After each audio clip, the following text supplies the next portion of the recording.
Bonjour chers amis, j'ai une petite vidéo à vous partager ce matin. Donc c'est le fruit de ma réflexion, de ma méditation pendant que je lisais l'évangile.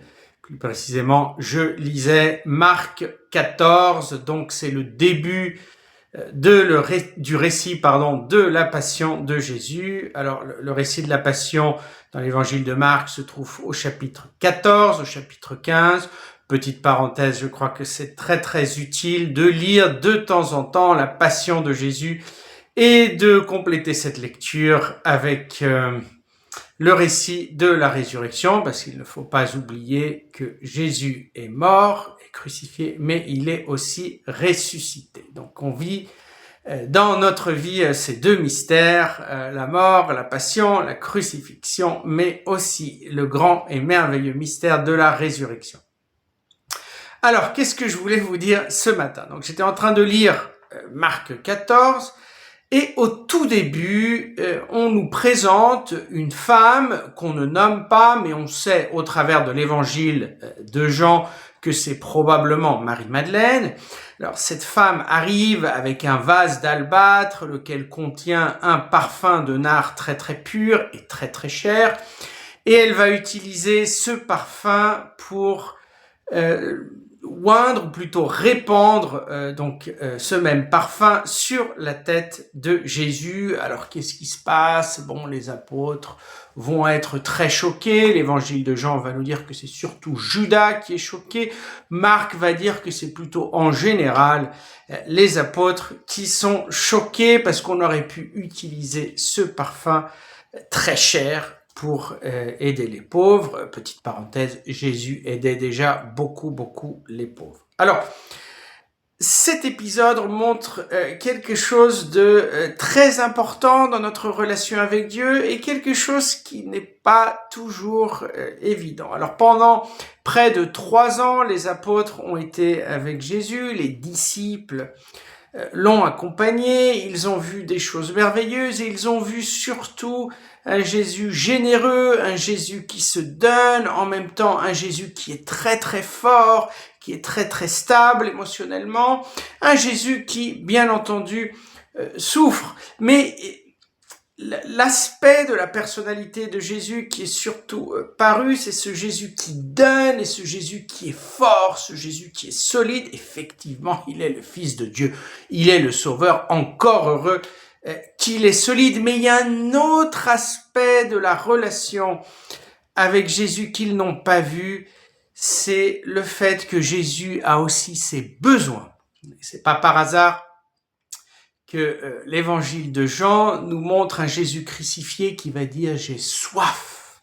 Et c'est pas par hasard que Mère Teresa de Calcutta, elle a entendu plusieurs fois, audiblement, donc ainsi comme je vous parle, elle a entendu Jésus lui dire « j'ai soif ».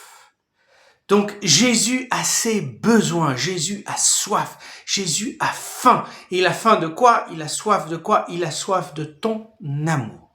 Alors, cela montre que notre relation à Dieu a grandi, que notre intimité avec Dieu s'est approfondie quand on se rend compte que Dieu a ses besoins et qu'il a vraiment besoin de notre amour. Alors, je parle de se rendre compte, pas à un niveau intellectuel, évidemment c'est déjà pas mal intellectuellement, de se rendre compte de cela, que Dieu aussi a besoin de notre amour, mais je parle surtout à un niveau cordial, c'est-à-dire au niveau du cœur. Il faut que l'on comprenne intérieurement que Dieu, notre grand Dieu, notre Dieu infini a mystérieusement besoin de notre amour. Alors, c'est un grand mystère, mais vous allez me dire, en Dieu, tout est mystérieux. Ça, c'est vrai.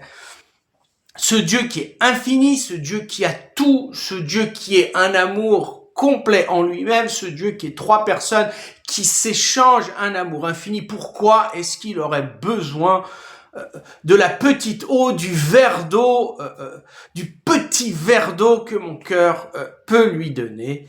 Eh bien, le fait, c'est que les Écritures nous montrent que Jésus a besoin, les Écritures et les mystiques.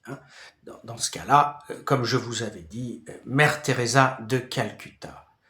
Alors, et ça, c'est très, très, très important. Donc, c'est sûr qu'il faut recevoir l'amour de Jésus, il faut être réceptif, il faut être ouvert, il faut demander l'amour de Jésus pour après pouvoir le donner, mais il faut aussi donner de l'amour à Jésus et par exemple, c'est ce qu'on fait quand on rentre dans la louange, quand on dit que Dieu est saint, quand on dit que Dieu est bon, quand on dit que Dieu est grand, on lui donne cet amour dont il a besoin parce qu'il a voulu, c'est ça le mystère, il a voulu en avoir besoin. Jésus, le Verbe de Dieu, a voulu s'unir à notre humanité, faire partie de ce corps qu'est l'humanité, il est la tête de ce corps, et donc il veut et il a besoin de recevoir l'amour des hommes, comme nous avons tous besoin de recevoir l'amour des hommes.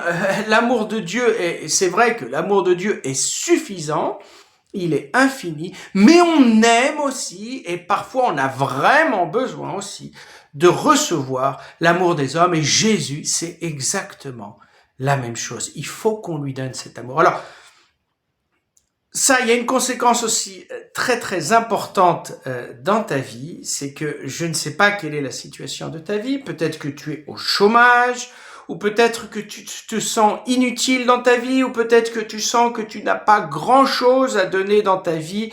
Eh bien, quand on voit l'évangile, quand on comprend qui est Dieu, ce dont Dieu a besoin, moi je peux te dire que si tu as un cœur, si tu as ce diamant merveilleux qui est le cœur et avec lequel on donne de l'amour, si tu as la chose la plus importante de l'univers, c'est-à-dire un cœur, eh bien, mon frère, ma sœur, tu n'es pas du tout inutile, tu as la substance, tu as la réalité la plus importante à donner, et ça, c'est l'amour. Et ça, tu peux le donner n'importe où et n'importe quand, de la façon la plus élaborée, en fondant, je ne sais pas, des ministères, des apostolats, des institutions caritatives, ou d'une façon très, très, très, très simple et très, très, très, très belle, en souriant, en donnant un verre d'eau, en servant, en écoutant les autres, en étant attentif, en partageant une belle expérience,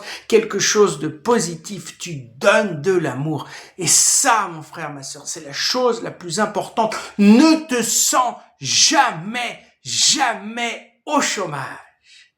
Parce que ça, de fait, tu peux le donner n'importe où et n'importe quand. Et en plus, tu peux le donner à Dieu et Dieu en a vraiment besoin. Voilà le message que je voulais vous donner aujourd'hui. Soyez abondamment bénis et je vais faire une petite prière. Pourquoi pas, Saint-Esprit, viens nous révéler ces choses-là qui sont tellement mystérieuses. Tu es tellement mystérieux qu'il n'y a que toi, Saint-Esprit, qui peut nous révéler qui est Dieu. Alors j'aime prier en langue, je vais le faire. Saint-Esprit, descend dans le cœur de ceux qui m'entendent, et fais-leur comprendre ce que toi seul, tu peux nous communiquer, parce qu'il n'y a que Dieu qui comprend bien Dieu.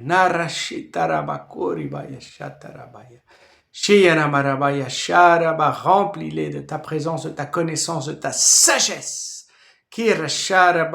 Aide-leur à comprendre, aide-moi aussi à comprendre l'évangile, les entrailles de l'évangile, les profondeurs de l'évangile, les fibres les plus intimes de l'évangile.